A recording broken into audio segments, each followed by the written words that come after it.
Guys, I get it. You want to become a digital nomad and you want to become a digital nomad now. Life is short and the world is wide and ain't nobody got time to spend years building a business or learning to code or doing any of those types of things. If you're looking for easy digital nomad jobs for beginners that you can start like yesterday, stay tuned because I got 5 of the best ones. Make sure to watch to the end.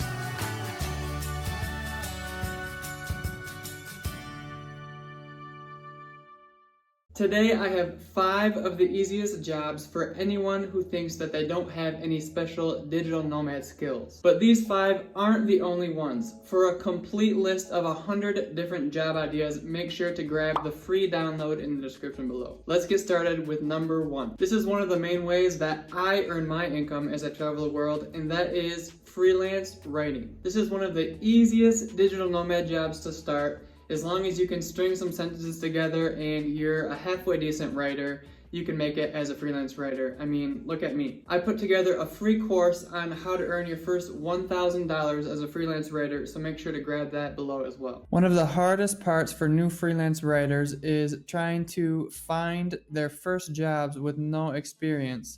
And so in this course, I show how I was able to find my first job and the tricks I used to get started. Now, there are 2 main different types of freelance writing, and I've done both. The first is called content writing, and that's the easiest to get started for beginners. The second is copywriting, and that's a little bit more advanced because it involves different persuasion and psychological principles. To put it super simply, content writing is basically writing more informational content for businesses online, while copywriting focuses more on selling things. There is a ton of different information online on how to get started with both of these types of freelance writing, and I'll put some of my favorite resources down below. The second travel job idea might even actually be easier than the first, and that is proofreading. As a freelance writer, you have to actually be a decent writer, but as a proofreader, all you need to do is basically know grammar rules and correct other people's writing. That can't be that hard, right? But it turns out that this definitely isn't for everyone. You have to have a super good eye for detail, and I actually found a free workshop for you guys that helps you determine if it's right for you and how to find your very first clients, also below.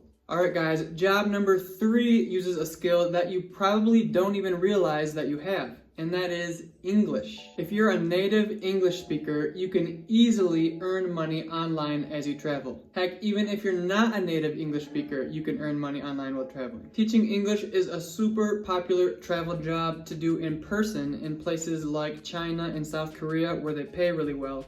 But since it's not done digitally, that's not really considered a digital nomad job. But you can also teach English online as you travel. There are tons of different platforms online where you can find jobs teaching English, and I have a bunch more information on all of those over on the Project Untethered blog. Some require bachelor degrees, others don't have any degree requirements.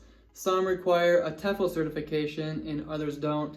And most require you to be a native English speaker, sometimes from certain countries, but there are a few that will take any English speaker. Lastly, many of the platforms focus on teaching little kids, especially in China, but there are other platforms where you're able to teach adults. Not everyone is cut out for teaching kids because you kind of have to have a really super bubbly personality, and so it's good to check out which ones are for kids and which ones are for adults. Now, with the TEFL, even if it's not required, I do highly recommend you take some sort of TEFL course, because the truth is, just because you know how to speak a language doesn't necessarily mean you know how to teach a language. And remember, your students are paying you money to learn, and so it's best if you actually know how to teach. There's a lot of super cheapo TEFL courses you can get online, which basically you pay to get your certificate and you don't really learn anything. I wouldn't recommend those if you actually want to take this job seriously. I personally took a TEFL course called TEFL International, and I'll link to that below. and I was super impressed with their program. And guys, it's not only about giving your students a better value, your job will be more enjoyable if you know what you're doing and you feel confident. It's super uncomfortable and awkward when your students ask you questions, why do you say this and not this, and you really have no idea what the answer is. Guys, if you're finding this video valuable, give me a like, and let's move on to number 4. Number 4 is to grab a job as a virtual assistant. A virtual assistant, or VA for short, is basically an assistant that helps bloggers or other small business owners with virtual tasks that can all be done online. Things like creating graphics or managing email accounts, managing social media, all things that you probably already know how to do or can learn fairly quickly. Now, there are other virtual assistants who have more specialized skills that you can't necessarily start right away, and you obviously will get paid more for those skills. But if you just want to get a job quickly that you can start earning on the road, you can get a basic virtual assistant job. They're all over the place. The easiest way to get a job and start building up your experience fast is to probably sign up for a virtual assistant agency.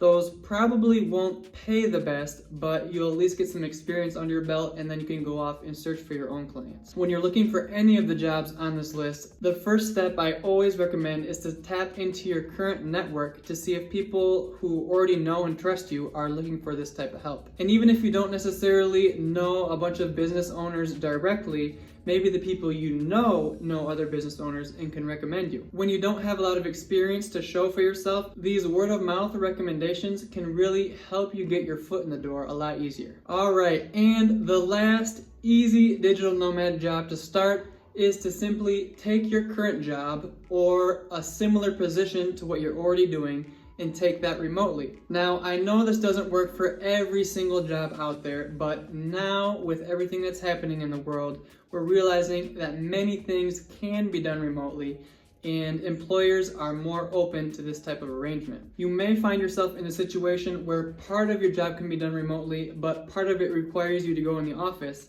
And if this is the case, you could always see if you can pass off those in-person responsibilities to another person and maybe accept a little bit less pay. But if there's no way to take your current job remote, there are plenty of places where you can find similar jobs online that are completely virtual. You can search on the big popular job sites and just filter for remote. You can search on remote job sites that have only remote jobs.